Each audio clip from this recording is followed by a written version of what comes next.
Buenas tardes. Buenas noches, hermano. Noches ya, ¿verdad? Dicen que después de llegándose a las 7 ya no son tardes, ya son noches. O al menos es lo que el maestro me comentó hace un tiempo. Que Dios los bendiga, mis hermanos. Que la paz de Dios sea con todos y cada uno de ustedes. En el nombre del Señor Jesús, sean bienvenidos. Gracias por estar aquí en este día. Siempre es un placer y un gozo volverles a ver, mis hermanos. Estamos estudiando y seguimos estudiando la segunda carta a los tesalonicenses. Y continuamos en el capítulo 2. Por la gracia de Dios hemos avanzado desde el versículo 1 hasta el versículo 8. Pablo mencionó a los hermanos que en lo que está relacionado a la venida del Señor Jesús, específicamente a ellos les dice, no dejen que los cambien o no se dejen mover fácilmente de su modo de pensar. No importa si alguien escribe en nuestro nombre, no importa si aparentemente reciben una carta nuestra, refiriéndose a los apóstoles quienes hablaban por inspiración divina. Haciendo alusión a que ya la revelación había sido dada, era plenaria y verbal para ese momento. Sí, durante algún tiempo la revelación fue progresiva, pero para ese momento ya había sido entregada en su totalidad. Entonces les dice, no se dejen mover. La segunda venida del Señor les advierte también, no vendrá sin que primero venga la apostasía. Y esto ocurrirá cuando se manifieste el anticristo, el hombre inicuo, el hijo de perdición, pues se levanta contra todo lo que se llama Dios, contra lo que es objeto de culto. Dios le bendiga, bienvenido. Sin embargo, ustedes saben lo que hay, que lo detiene, hasta que él a su vez se ha quitado del medio. Y en base a una inferencia necesaria, lleguemos a la deducción de que era la misma vida del apóstol Pablo quien estaba deteniendo la apostasía. Eso porque lo ligamos al libro de Hechos, capítulo 20, versículos 28 en adelante, donde Pablo mencionó que una vez que él partiera, dentro de la misma congregación se levantarían hombres perversos que hablarían cosas contrarias a la sana doctrina, y específicamente en relación a la iglesia. Y veíamos que para cuando Juan escribe, años más tarde, ya había muchos anticristos y ya había muchos falsos maestros. Por lo tanto, ahora sí, aplicándose a nosotros, en cualquier momento puede ser la venida del Señor Jesús. En cualquier instante puede venir. Pero regresando a aquel inicuo, aquel hombre que hablaba contrario a la sana doctrina, dice la palabra de Dios primeramente en el versículo 4, y entonces se manifestará aquel inicuo, a quien el Señor matará con el espíritu de su boca y destruirá con el resplandor de su venida. Y decíamos que cuando habla ahí que destruirá o matará con el espíritu de su boca, se refiere a con su palabra, se refiere a con la espada del espíritu, que es la palabra de Dios, se refiere a con la verdad que ya ha sido revelada, que ya ha sido entregada. Esto parece ser paralelo, hermanos, a Judas 3. Fíjense lo que dice Judas 3. Recuerden que Pablo está hablando que la verdad ya fue entregada, ya está completa, y que eso es lo que nos defiende de la apostasía. Pues bueno, en la carta de Judas, en el versículo 3, se escribe a la iglesia también, a los hermanos en Cristo, y les llama amados, por la gran solicitud que tenía de escribiros. Fíjense, al hermano Alexis le gusta fijarse en los detalles. En la carta a los Corintios es a causa de, en cuanto a las cosas que me escribiste, porque he oído. Pero aquí dice, fue iniciativa mía. Yo tenía esa solicitud. Entonces, a diferencia de algún reporte que le llegó a Pablo, o a diferencia de alguna situación complicada, dice Judas, de mí nació. Yo estaba deseoso de predicar la palabra de Dios. Para los que desean predicar, para los que desean servir, hermanos, ese es el primer requisito. Tener el anhelo de servir. Hay algo que comunicar y no nos podemos callar. Cuando hay algo que comunicar, hermanos, es sencillo. En cierta ocasión, incluso el Señor Jesús tenía que decirles, no lo digan a nadie. Pero dice que más tardó el Señor Jesús en decirles que no lo comunicaran, cuando ellos, ¿qué dice? Habían esparcido por todas partes. Y cuando uno, hermanos, está lleno del Evangelio, cuando uno está lleno del mensaje de Dios, es imposible que uno pueda quedarse callado.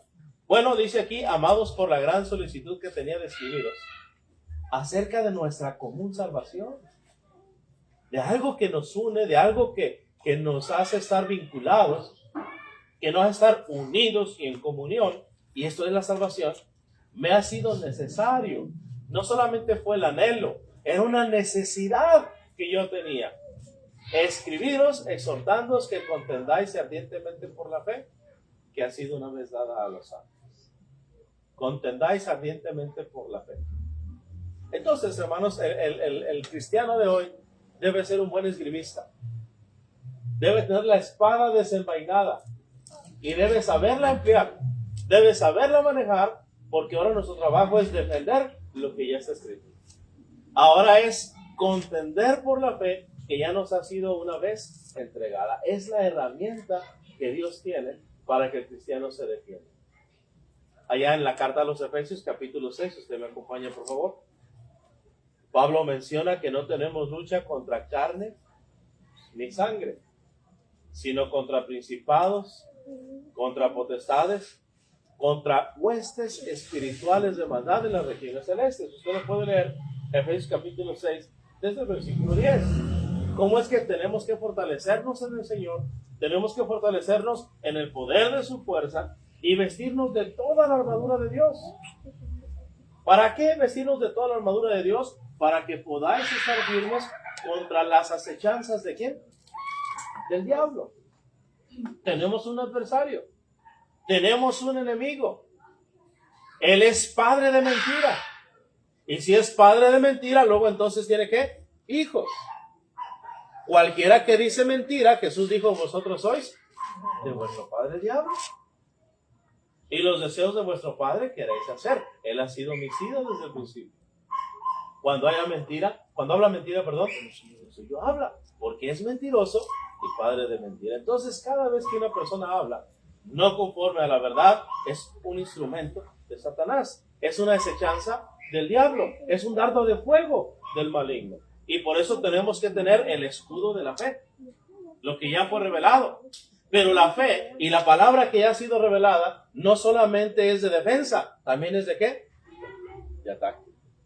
Desde el Antiguo Testamento se decía, Jeremías 48:10, maldito el que hiciera indolentemente la obra de Jehová, y maldito el que detuviera de la sangre su espada.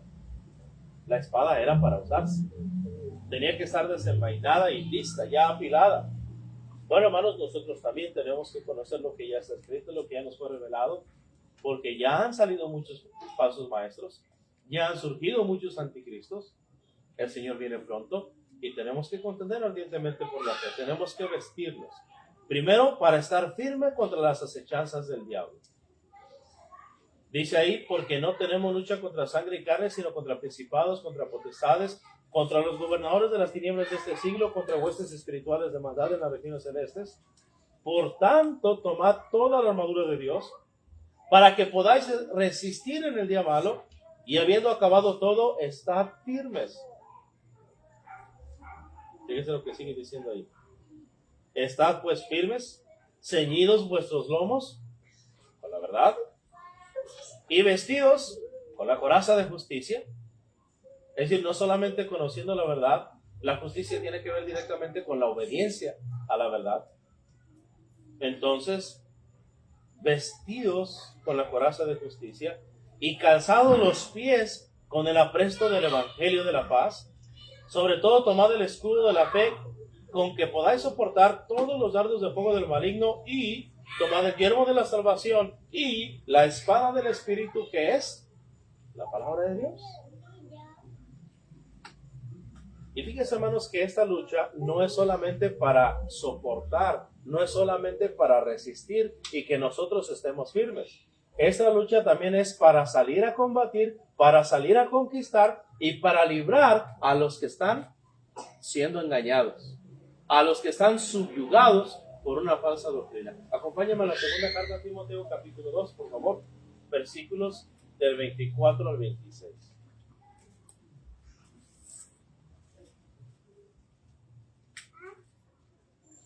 Segunda carta a Timoteo, capítulo 2, los versículos del 24 al 26.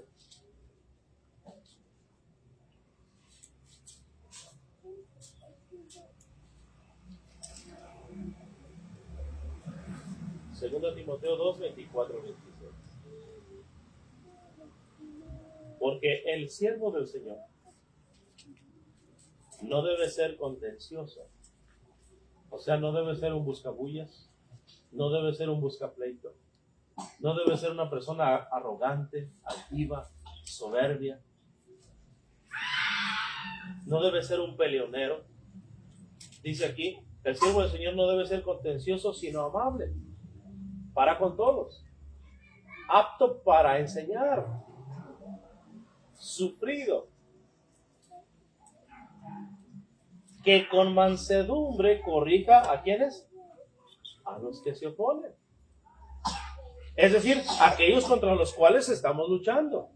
Hay quienes ponen oposición a la verdad. Hay quienes se oponen a la verdad. Llámese ateos, llámese movimiento LGBT y quién sabe qué más. Llámese lo que se llame, sea una denominación, sea una falsa doctrina, sea con respecto a la moralidad, a la ética, a los buenos principios. Tenemos quien se opone a la verdad. Pero también dice aquí que con mansedumbre corrijan a los que se oponen, por si quizá Dios les conceda a ellos. ¿Por medio de qué? Por medio de nuestra corrección que hacemos. Por medio de señalar lo que están enseñando mal. No debemos pues hacernos de la vista gorda. No podemos cruzarnos de brazos. Sí, tenemos que tener amor por ellos. Sí, tenemos que tener humildad. Sí, debemos mostrar mansedumbre, pero debemos corregir. Porque es la única manera, tomando la espada, en la cual nosotros podemos apagar los dardos de fuego del maligno, pero también podemos librar a las personas del yugo en que se encuentran, del error, de la mentira. No podemos hacer, ¿cómo les llaman a los políticos cuando se hacen de la vista gorda, no? Diplomáticos. No podemos quedarnos callados nada más porque no se vaya a ofender, no se vaya a sentir mal. Debemos buscar la manera con tacto, con paciencia, pero de corregir, porque es la única manera en la cual Dios quizás les convierta, que se arrepientan. ¿Para qué, hermanos? Para conocer la verdad. Quizás se están oponiendo a la verdad porque no la conocen, pero una vez que la conozcan, ¿qué cree que va a pasar? Y la experiencia lo dice, hermanos. Hay gente que dice, no, yo antes era católico de hueso colorado. Y otro dice, no, yo era testigo de hueso colorado. Y otro dice, no, yo era ateo de hueso colorado. Es más, no era ni ateo, era anticristiano. Ya de plano antiteísta. En contra de Dios y en contra de todo ello. Y ahora, como Pablo, predican la fe que una vez que asolaban. Primero estaban en contra con toda su fuerza, hasta que alguien nos corrigió, porque además así está escrito, ¿verdad? Con misericordia, ¿verdad? Se corrige el pecado, y con el temor de Jehová los hombres se apartan del mal. También escrito está, corrige al sabio y aumentará el saber, y el entendido adquirirá, es decir, comprará el consejo, lo va a tomar para sí, va a aplicar la corrección, va a terminar diciendo, que me corrija el gusto, será un favor. Y será un excelente bálsamo que no me herirá la cabeza. Es decir, lo que me hizo no es para muerte, lo que me hizo no es para mi mal, lo hizo para mi bien, por eso me corrigió. Y por eso dice aquí, para que conozcan la verdad y escapen del diablo en que están cautivos a voluntad de él. ¿Pero cómo, hermanos? Con las armas de guerra. No es solamente para defenderse, es para salir. Recuerdo, hermanos, que hace tiempo un hermano proyectó dos imágenes, más bien una imagen, y proyectó donde estaban unos en un castillo, en una torre, y estaban ahí resistiendo porque otros venían y estaban tratando de conquistar. Y decían, hermano, aquí tenemos dos ejércitos. Unos están ahí resistiendo, defendiendo el fuerte, y los otros vinieron desde otro país o desde otro lugar y están tratando de subyugar a esa nación. Y está ejército contra ejército. ¿Quién está ganando? ¿Quién, hermano? ¿Los que están defendiendo o los que fueron?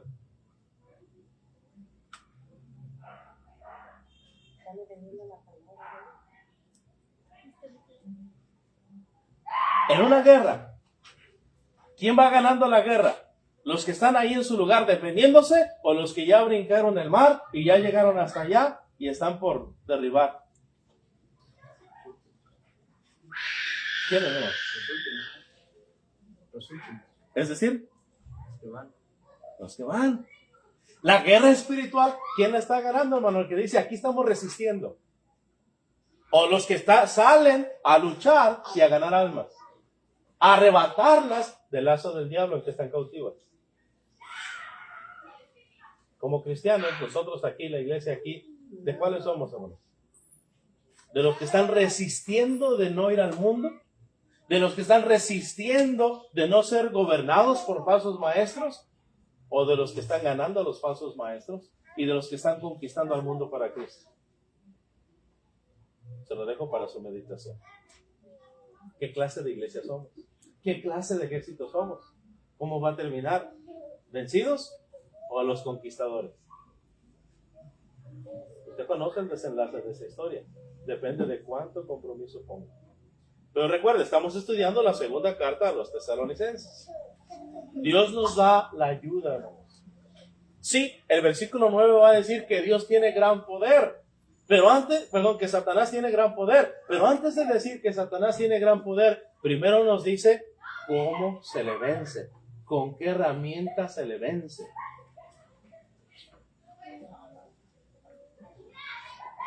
Usted y yo tenemos la clave para vencer a Satanás. Usted y yo tenemos en nuestras manos las herramientas de justicia y la armadura y las herramientas suficientes para conquistar el terreno enemigo. Para rescatar a los que ya fueron oprimidos por el diablo. Sí, es un enemigo formidable, pero es un enemigo que será vencido. Regresamos ahí pues a la segunda carta a los tesalonicenses, capítulo 2. ¿Qué sería de nosotros si Dios no nos ayudara, hermanos? Además ya lo dijo Jesús, ¿se acuerdan? Y Jesús se acercó y les habló diciendo, ¿cuánta potestad? Toda. ¿Cuánto autoridad o cuánta potestad dice que tiene Satanás? No, Satanás. Gran poder. Pero Jesús, ¿cuánto tiene? Toda autoridad, muy superior, muy por encima. Es más, Jesús lo comparó a un hombre fuerte que es conquistado por otro hombre que dice más fuerte. Que entró a su casa, lo ató y lo subyugó, lo doblegó. ¿Se acuerdan de esa historia, verdad? Bueno, segunda a los tesalonicenses, bueno, estamos en Mateo 28. No vaya para allá, solamente tengo en la mente. Toda autoridad me da en el cielo y en la tierra, por tanto, id y haced discípulos a todas las naciones, bautizándolos, sumergiéndolos en nombre del Padre, y del Hijo, y del Espíritu Santo, enseñándoles que guarden todas las cosas que os he mandado. ¿Y aquí qué dice? Yo estoy. Así yo estaré con vosotros todos los días, hasta el fin del mundo. Tenemos un enemigo formidable, pero tenemos a alguien más que formidable. No estamos luchando solos, no estamos peleando solos, no podemos intimidarnos. No podemos dar retirada, porque tenemos al que va a vencer de nuestro lado. Es como cuando íbamos a la escuela, hermano. O al menos me pasaba a mí. No sé a cuántos de ustedes. ¿Cuántos de aquí echaron una cascarita de fútbol en el receso? O en el barrio. Creo que todos, ¿verdad? Ya sea de básquetbol, voleibol, fútbol, como quieres igual. Y alguien traía el balón. Alguien era bueno para jugar. Y de repente la aguilita, a ver, ¿quién escoge? No, pues ¿a quién escoges? Aquel acá. ¿Y qué decía usted? Miraba quién estaba escogiendo y miraba quiénes eran los mejores. No que los otros fueran malos, eran buenos, pero estos ¿qué? Los más buenos son los mejores. ¿Dónde quería usted estar? ¿Con los más malos? ¿O con los menos buenos? ¿Con los menos buenos o con los mejores? Porque eso garantiza ¿qué? Una goleada al otro equipo. Les vamos a ganar. Nos vamos a dejar en vergüenza. Porque este equipo es mejor.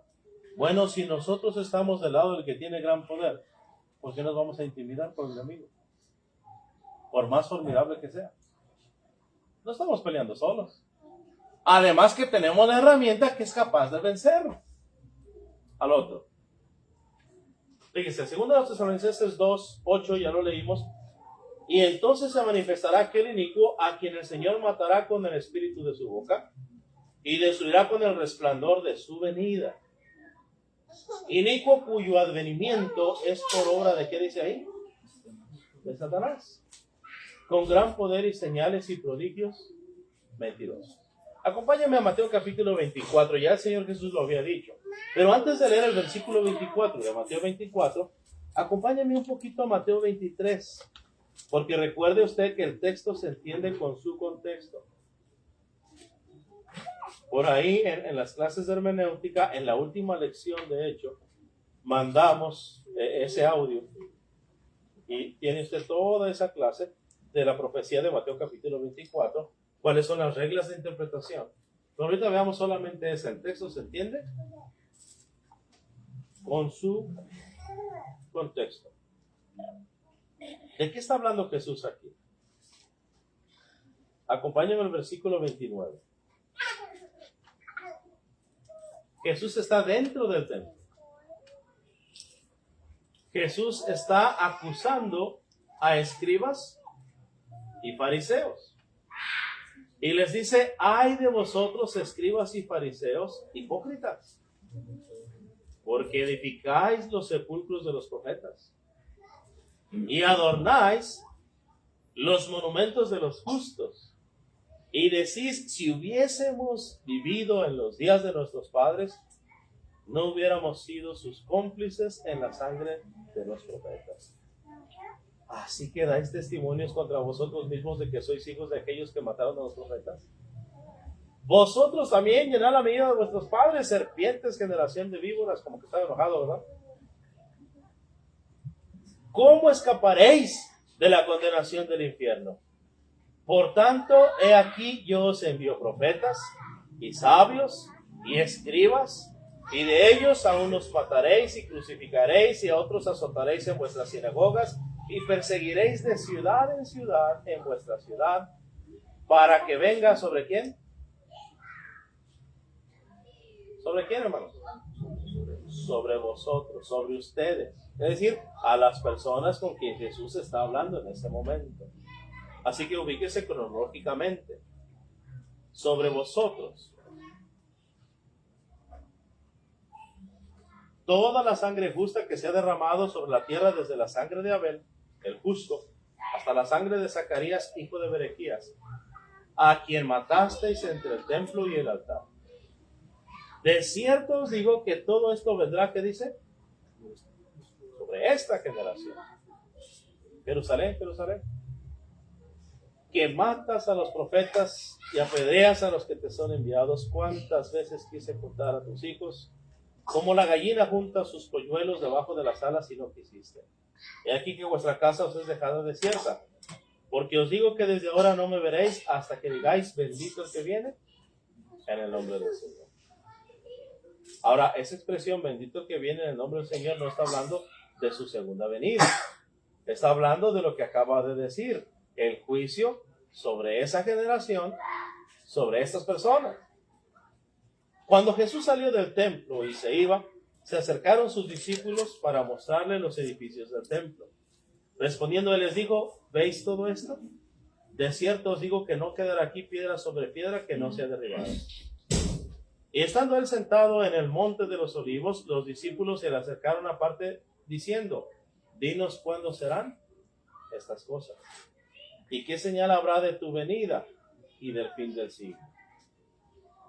Ahora sí, el versículo 24, ya una vez que conocemos el contexto, una vez que ya sabemos que está hablando de lo que va a venir sobre esa generación y exclusivamente sobre los escribas y fariseos. Versículo 24. En esa generación, porque se levantarán falsos cristos y falsos profetas, y harán, ¿qué dice ahí? Grandes señales y prodigios, de tal manera que engañarán, si fuese posible, a los escogidos.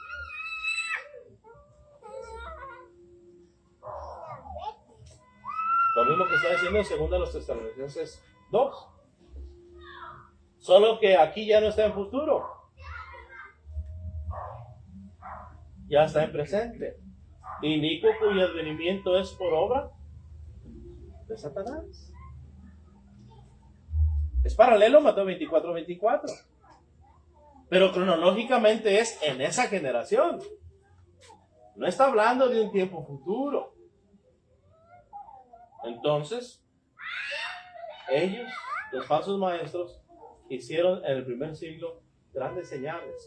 Porque a veces lo aplicamos a los falsos maestros del tiempo presente, que sí aplica a ellos, pero originalmente no estaba dirigido a ellos, estaba dirigido a los escribas y fariseos, de lo que iba a ocurrir en esa generación, y que ellos lo iban a ver antes que viniera la destrucción de Jerusalén, la cual ocurrió en el año 74, lo que confirma la interpretación de las lecciones pasadas, que eso iba a pasar durante la vida de Pablo, y pasó antes de lo que está escrito en la primera carta de Juan. ¿Se fija? Preguntas, hermanos, dudas. Bien, versículo 9. Inicuo, cuyo advenimiento es por obra de Satanás, con gran poder y señales y prodigios mentirosos, y con todo engaño de iniquidad para los que se pierden, por cuanto no recibieron el amor de la verdad para ser salvos. Tenemos al menos, hermanos, un ejemplo de un hombre inicuo que se hacía pasar por alguien que hablaba en nombre de Dios y que al final sí se convirtió a Dios. ¿Se acuerdan? Es en el libro de los Hechos. Es en el capítulo 8. ¿Ya? ¿No? Fue en la ciudad de Samaria. Era tocayo de Pedro. No, todavía no. Bueno, vamos al libro de Hechos. Vamos allá. Hechos, capítulo 8. Fíjense bien. Vamos a leer desde el versículo 4. Esto porque no están familiarizados con la lectura. Pero los que fueron esparcidos iban por todas partes anunciando el evangelio. Entonces Felipe, descendiendo a la ciudad de Samaria, les predicaba a Cristo. Y la gente unánime escuchaba atentamente las cosas que decía Felipe, oyendo y viendo las señales que hacía. Porque de muchos que tenían espíritus inmundos salían estos dando grandes voces, y muchos paralíticos y cojos eran sanados, así que había gran gozo en aquella ciudad. Así que este Felipe salió con el poder de Dios. Pero había un hombre llamado Simón, que antes ejercía la magia en aquella ciudad, y había, ¿qué dice ahí, hermanos? Engañado a la gente de Samaria, haciéndose pasar por algún grande. A este oían atentamente todos, desde el más pequeño hasta el más grande, diciendo: este es el gran poder de Dios. Cuando miraban lo que hacía Simón el mago, decían: este es el poder de Dios. No es la primera vez que Satanás hace un milagro y la gente piensa que es poder de Dios. ¿Dónde más nos acordamos de algo sobrenatural que pasó? Que se dio testimonio o se dijo que Dios lo había hecho, ¿se acuerdan? Al menos dos. Uno en Éxodo. ¿Se acuerdan los milagros que hizo Moisés? Tomó la vara, la aventó, se convirtió en serpiente. ¿Y qué dijo Faraón? Oh, ese es el poder de Dios. ¿Qué dijo? Anita, espérate. Venga para acá. Me quiere impresionar con eso. Hagan lo mismo. ¿Y qué hicieron los siervos de Faraón? Lo mismo. ¿Verdad? Tocó también la vara, el río, Jordán. ¿Y qué pasó, hermanos? El agua se convirtió en ¿qué? ¿Y qué hizo Faraón? Enséñenle. ¿Y qué hicieron los encantadores, hermanos? Lo mismo. ¿Creían que era poder de quién? De Dios. En el libro de Job, cuando vienen a darle la noticia en el capítulo 2. En el capítulo 1 vemos el poder de Satanás, aunque limitado. Sigue siendo gran poder. El capítulo 1 toca lo que quieras, pero ¿qué? A él no lo tocas. Es que sí hay cosas muy parecidas, ¿no, hermano? Ajá. Como si fueran de Dios. Sí. Y puede que ahí se equivoca uno puede decir es Dios y no es de Dios. Y alguna que puede decir es de Satanás y no puede ser de Dios. Esto no es fácil. Ajá. No es fácil. Bien, vamos al capítulo 1. ¿Qué es, hermanos? Versículo 12. Recuérdenlo. Puede fallar mi memoria.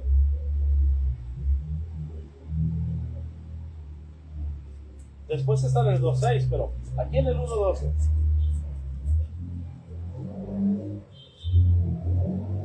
Dijo Jehová a Satanás, he aquí todo lo que tiene está en tu mano, solamente no pongas tu mano sobre él. Y salió Satanás de delante de Jehová. Y un día aconteció que sus hijos e hijas comían y bebían vino en casa de su hermano el primogénito. Y vino un mensajero a Job y le dijo, estaban arando los bueyes y las asnas paciendo cerca de ellos. Y acometieron los sabeos y los tomaron y mataron a los criados a filo de espada. Solamente escapé yo para darte la noticia. Cuando usted lee la carta a los Efesios cobra sentido. Dice que Satanás opera en los hijos de desobediencia. Es decir, nosotros somos como una máquina, imagínense una retroexcavadora o un autobús, que no hace nada si no hay ¿qué? Un operador, quien esté dirigiendo. Bueno, Satanás dirige y gobierna a las personas. Tiene esa influencia, tiene ese poder. No conoce el corazón de las personas, solo Dios conoce el corazón. Pero sí puede influir de vez en cuando en las decisiones. Bueno, vinieron los sabeos. Eso lo hizo Satanás. Obviamente con el permiso de Dios. Versículo que sigue, el 15. El 16, ¿verdad? Aún estaba hablando cuando vino otro que dijo fuego de Dios. Y fíjese que lo dice con D mayúscula. Cayó del cielo, que quemó las ovejas y a los pastores y los consumió. Solamente escapé yo para darte la noticia. La pregunta es, ¿era fuego de Dios? Pero una persona podría decir, por providencia de Dios, quedé vivo. Todos murieron, menos yo. La pregunta es, ¿quién le salvó la vida a ese hombre? ¿Dios? ¿Dónde está, hermano? Se diga cómo no podemos nosotros apelar a las emociones y a los objetivos, ¿no? No podemos decir, porque esto pasó, esto prueba que Dios está conmigo. Si es conforme a lo que está escrito, entonces es de Dios. Si no es conforme. Y si usted sigue la lectura, sigue hablando de la influencia y el poder que tiene Satanás. Regresemos ahora sí. ¿A dónde estábamos antes de venir acá, Job? Hechos 8. Perdón, hermano. Sí, adelante. También en las profecías no era de Dios. Sí, endeudado por el profeta. Sí, porque con Si no coincidía. Con Jonás, hermano, perdón, con Jonás tampoco se cumplió y si fuera de Dios, pero algo tuvo que ver ahí, ¿no? Bueno, eso tiene que ver también con el tipo de profecía, en el caso de Jonás. Porque había profecías, eso lo vimos en la hermenéutica, que eran, el término, condicionadas. Y otras que eran incondicionadas. Ajá. Hubo arrepentimiento. Sí. Esa fue la razón. Hay profecías que, bueno, esto acontecerá, sí. Pero otras veces esto acontecerá, independientemente de lo que pase. Por ejemplo, en el caso de David, era algo incondicional. Esa mujer concibió, Betsabé, va a tener un hijo. Pero ese niño, ¿qué? Va a morir. Va a morir. Enfermó el niño, ¿y qué hacía David? Lloraba. No comía, estaba en ayuno. Y andaba en silicio, sentado sobre ceniza. Cuando finalmente murió, pues ya se resignó. Yo iré a él, pero él no volverá a mí. Pero él creía que si se arrepentía, Dios podía cambiar de parecer. Y no, hay profecías que son condicionadas y otras que son incondicionales. Suceda lo que suceda, va a pasar. Lo mismo con las demás profecías que le dijo también Natán ese mismo día, con respecto a lo que iba a ser a la luz del día.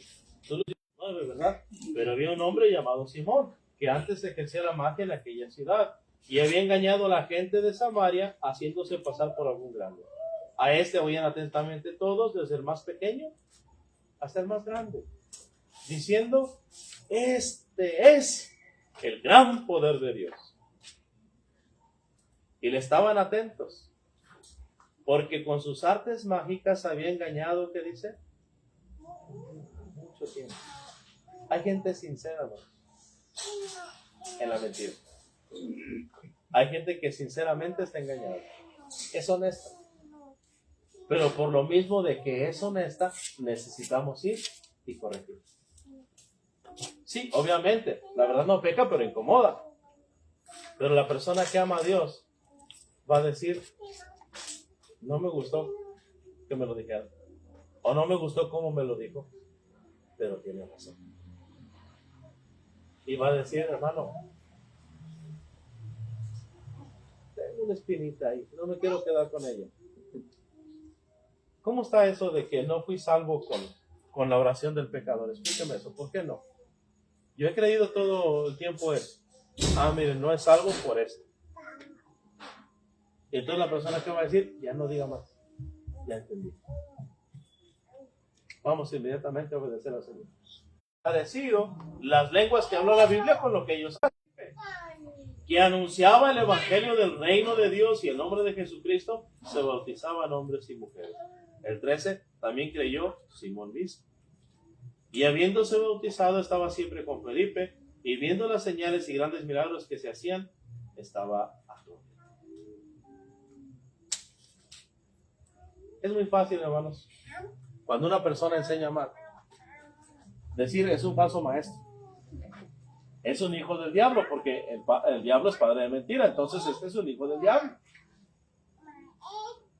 Pero esa persona, si es honesta, y si usted se acerca con humildad, con mansedumbre, y le corrige en amor, esa persona puede corregir. Esa persona puede cambiar. Oh sí, habrá quienes no. Por eso dijo Pablo: por si quizás Dios les conceda que se arrepientan. Pero la única manera en la que Dios les va a conceder eso, ya lo dijo Pablo también, agradó a Dios salvar a los creyentes. ¿Por qué? Por la locura de la predicación. Solamente por medio de la predicación, solamente siendo confrontados con la verdad, es que la persona puede corregir. Muchos no. Muchos no podrán ver el error. De esto habló el Señor Jesús. Muchos me dirán en aquel día: Señor, Señor. ¿Pero qué dijo Jesús? No todo el que me dice Señor, Señor entrará en el reino de los cielos, sino el que hace la voluntad de mi Padre que está en los cielos. ¿No profetizamos en tu nombre? ¿En tu nombre no hicimos muchos milagros? ¿No echamos fuera demonios? Muchas sanidades. Entonces les declaré: ¿qué cosa? Nunca los conocí. Apartados de mí, hacedores de maldad. Algunos de ellos porque no buscaron la verdad, creyendo que estaban en el error. Pero otros, hermanos, por nuestra negligencia, por nuestra pereza. Porque decíamos, pues aquí nosotros nos defendemos y alguien viene que no nos engañe. Sí, pero no se trata nada más de defenderse. No solamente el escudo, también la espada para ir a conquistar, para ir a libertar a los oprimidos, para que escapen del lazo del diablo, para que escapen de la esclavitud del pecado. Regresando ahí, hermanos, a la segunda carta de los Tesalonicenses, al capítulo 2.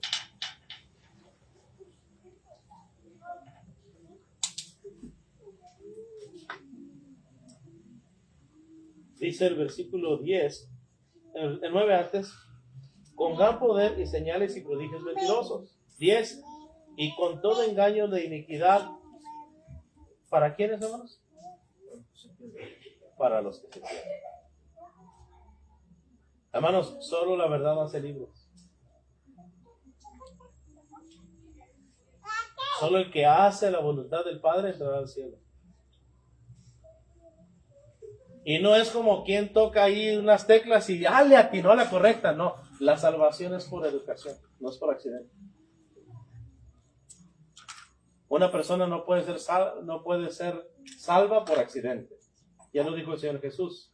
Bueno, sí, ya lo dijo la palabra de Dios. Hebreos 11:6. Pero sin fe, ¿qué, hermanos? Es imposible agradar a Dios. ¿Y la fe de dónde viene? Del oír la palabra de Dios. Pero si lo que yo oí no es la palabra de Dios, entonces no es de fe. Entonces, si no es de fe, no soy salvo. La salvación no es por accidente. La salvación es por educación. Una persona necesita ser instruida. Una persona necesita ser educada con respecto a la salvación. No se va a salvar porque le atinó. No es que se salvó por suerte, no.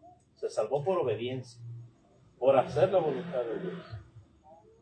Dice pues el versículo 10 que Satanás tiene ese poder, pero solamente para los que se pierden. ¿Y por qué se pierden? Nos dice ahí, por cuanto no recibieron el amor de la verdad para ser salvos. 1 Timoteo capítulo 2 versículo 3 dice, porque esto es bueno y agradable delante de Dios nuestro Salvador, el cual quiere que todos los hombres sean salvos y vengan al conocimiento de ¿qué? De la verdad. Dios me salvó, Dios nos salvó porque quiere algo. Quiere que todos los hombres sean salvos y vengan al conocimiento de la verdad. Satanás va a engañar a mucha gente y se van a perder porque no recibieron el amor de la verdad para ser salvos. ¿Y dónde estabas tú? ¿Y dónde estaba yo? Imagínense en aquel día que estemos nosotros ahí para ser juzgados y a aquella persona se le diga, apártate de mí, y voltee y nos diga, pero tú nunca me dijiste a mí de él. Tú ya sabías que andaba mal y nunca me dijiste. ¿Y la voluntad de Dios cuál era? Salvarnos, porque quería que todos los hombres lleguen al conocimiento de la verdad, para que se salven, para que escapen del lazo del diablo. Para eso nos dio las herramientas de defensa y de ataque. Para eso nos dio la armadura. Entonces dice aquí, hermanos, con todo engaño y iniquidad para los que se pierden, por cuanto no recibieron el amor de la verdad para ser salvos. Su servidor varias veces se ha sentado con las personas, hemos platicado por horas, y al final del día las personas incluso me han dicho, así como usted dice, tiene más sentido. Pero de todos modos me quedo aquí. Y les digo, miren, muchas personas en aquel día van a decir, nunca me dijeron. Si ustedes de las personas, les he dicho a veces en el evangelismo, de las que se van a poner de pie y decir, pero a mí nadie me dijo, yo voy a parar y le voy a decir, momento, yo sí te dije. Yo sí te hablé. Si las personas se pierden, sea porque no quisieron recibir, no porque no se les dijo. Mire, cuando la fiesta de Pentecostés, estamos hablando de 1,5 millones de personas de asistencia, cuando menos en Jerusalén. El día de Pentecostés, una de las fiestas anuales, se predicó el evangelio. Hechos 2:41 dice, así que los que recibieron su palabra, ¿qué? Fueron bautizados y se añadieron aquel día como 3,000 personas. Y a veces nos maravillamos, decimos, 3,000 el primer día. Sí, ¿y cuántos no? Más de 1,5 millones de personas que dijeron no. Si la gente se pierde en aquel día, que sea porque ellos no quisieron recibir el amor de la verdad, no porque tú y yo, hermano, nos quedamos callados. No porque tú y yo le dimos prioridad a otras cosas. No porque fuimos negligentes. No porque no hicimos un esfuerzo. Versículo 11. Por esto, porque ellos no recibieron el amor de la verdad, por esto Dios les envía un poder engañoso para que crean la mentira, a fin de que sean condenados todos los que no creyeron a la verdad, sino que se complacieron en la injusticia. Les recuerdo lo que ya hicimos alusión en tiempos de Moisés a Faraón. Faraón conoció la verdad, la aceptó, pero sí tuvo su oportunidad. Hubo gente de Egipto, el texto dice, que cuando Israel salió, cuando Dios los sacó de Egipto, hubo gente que se agregó, se fue con ellos, dejaron Egipto. Faraón pudo haber sido uno de ellos, que hubiera sido salvado, pero él eligió no creer a la verdad. Judas también, hermano. También. Sí, Judas. Sí. Entonces, hermanos, la gente se va a condenar, mucha gente se va a condenar por no recibir el amor de la verdad para ser salvos. Tal vez por prejuicios. La mujer samaritana estuvo a punto de sus prejuicios le impidieron escuchar al Señor Jesús. ¿Cómo tú, siendo judío, siendo hombre, siendo judío, me pides a mí que soy mujer? Había ese prejuicio racial, cultural, social. Y a veces los prejuicios, la gente no recibe el amor de la verdad, ni siquiera la escucha por prejuicios. Otros porque tienen interés, no les conviene. Ella estuvo a punto. Ve, llama a tu marido y te daré el agua de la vida. No tengo marido. ¿Verdad has dicho? No tienes marido. Porque 5 maridos has tenido. ¿Y a qué hora tienes? ¿Qué le dice? No le dice tampoco. 5 maridos, ¿qué? Has tenido. Eso no hay problema. El que ahora tienes, ¿qué dice? Ese no. 5 sí. Ignoro los detalles. Ahí nomás dice 5 sí. Pero ¿qué dice? Este no. Señor, me parece que entonces ya le cambió, ¿verdad? Después termina creyendo y termina ganando otros para Cristo. Y lo que les dice es, me dijo todo lo que yo he hecho. Fue honesta. No escondió su pecado. Me lo dijo así clarito, tal cual. Cuando usted se encuentra en una situación así, no esconda. No deje de señalar el pecado. Eso está mal. Se tiene que arrepentir. Es que, hermano, perdón, Sí. la importancia de enseñar, no la importancia de hablar, porque ahí es donde hay convencimiento. Sí. Pero si no se habla con... Jesús no quería humillar a la mujer samaritana. No la quería poner en evidencia para las siguientes generaciones que leyéramos ahí. Lo que quería era salvarla. Y con qué facilidad dame de beber. Sí. Empezó por ahí, no le dijo, oye, Sí. tú eres una Uh-huh. que no mereces nada, ¿no? Correcto. Sí. Una forma muy fácil, hermano, de llegar a entender, y se convenció. Sí. Muchas personas dicen que tenemos que ignorar el estado civil de las personas. Jesús no lo ignoró, ¿no? No ignoró el estado civil. Fue lo primero que le señaló. El que ahora tienes no es tu marido. Entonces esa idea de que, pues si me bautizo, ya mis pecados son borrados, ¿puedo seguirle igual? No. Jesús le dijo, aquí está el agua de la vida. ¿Pero qué? Ve y llama a quién? A tu marido. No, el que ahorita tienes no. Ve y llama a quién? Al que sí es. Implicando que seguía siendo ¿qué? Su marido. ¿Se fija? ¿Se me fue? Pero hay personas que escuchan estos y se enojan. prefiero no creer. Prefiero buscar en otro lugar. Y es donde Satanás dice, aquí Dios dice, bueno, allá está Satanás predicando, ve y créele. No crees a la verdad, no recibes la verdad, está bien. Hay opciones, pero son para perdición y para condenación. Mi deseo es que te salves. Mi deseo es que pases de muerte a vida. Por eso dejé la palabra, para que la palabra penetre en el corazón, que transforme el alma, que discierna los pensamientos, las intenciones del corazón. Pero si no la quieres recibir, está bien. Opciones hay. Esto, hermanos, con respecto a la segunda carta a los Tesalonicenses, capítulo 2, versículos del 9 al 12. No recibieron el amor de la verdad para ser salvos. ¿Qué hizo Dios? Ahí están los falsos maestros. Lo mismo dice 2 Timoteo 4. ¿Y qué es la palabra? Porque vendrá tiempo que no sufrirán, ¿qué? La sana doctrina. Y se van a amontonar maestros. Dios los envía. Porque como no quisieron recibir la verdad, sino que quisieron rascarse la comezón, que les endulzaran el oído, entonces Dios permitió que estuvieran ahí. Para que sean condenados, ¿quiénes? Todos los que no creyeron a la verdad, sino que se complacieron en la injusticia. Y ahorita hay iglesias de todo, ¿no? De todo. Hay hasta pastores trans. De lo que usted, el pecado que usted quiera defender, va a encontrar a alguien que se lo justifique.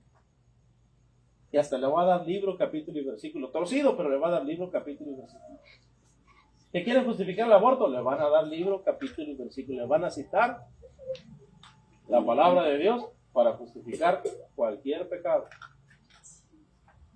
Bueno, Dios lo permite, no porque quiere que la gente se salve, sino porque la persona decidió que no querían conocer la verdad. Y Dios dijo, si no quieren conocer la verdad, entonces, ahí está. Somos grato olor de Cristo en los que se salvan. Pero en los que pierden, ¿qué dice que somos, hermanos? Se lo dejo de tarea, está en la segunda carta a los Corintios. Dice que somos para unos olor de vida, para vida. Y para otros olor de ¿qué? Queda de tarea. Que Dios los bendiga, mis hermanos.